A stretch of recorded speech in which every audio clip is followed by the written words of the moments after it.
MIMचे अध्यक्ष असदुद्दीन ओवैसी यांच्या विरोधात भाजप निवडणूक आयोगाकडे तक्रार करणार आहे। मुंबई भाजप अध्यक्ष आशिष शेलार यांनी ही माहिती दिली आहे। मुंबईतल्या नागपाड्यामध्ये काल ओवैसींची सभा झाली। यावेळी त्यांनी जातीय तेढ निर्माण करणारी भाषा करत प्रक्षोभक भाषण केलं होतं। याच भाषणासंदर्भात भाजप तक्रार करणार आहे। ओवैसी नेमकं काय म्हणाले होते आपण ऐकूया।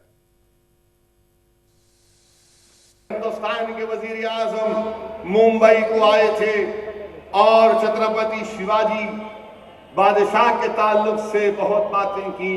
हम हिंदुस्तान के वजीर आजम से पूछना चाहते हैं, हिंदुस्तान के वजीर आजम, आप जब छत्रपति शिवाजी के बारे में बात कर रहे थे तो क्या आपकी जबान क्यों रुक गई?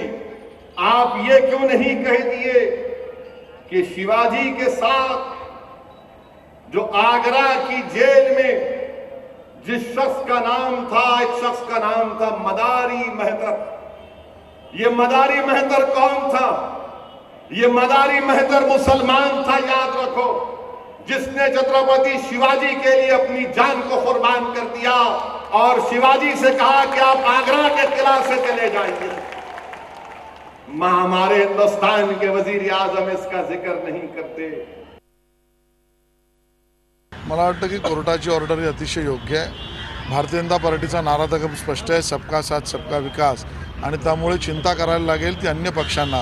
आणि आज मुद्दामून मी खंडन करतो, निषेध करतो की MIMचे नेते काल त्यांनी मुंबईत येऊन जे स्टेटमेंट केलं की अमुक अमुक एवढे टक्के अमुक अमुक धर्माचा समुदाय राहत असल्यामुळे त्यांना तेवढा निधी देण्यात यावा। भारतीय जनता पक्षाची भूमिका ही टक्केवारी आम्हाला मान्य नाही।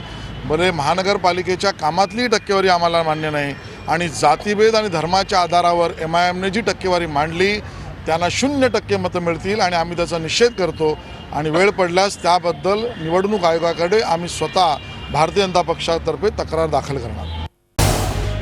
झी 24 तास रहा एक पाऊल पुढे।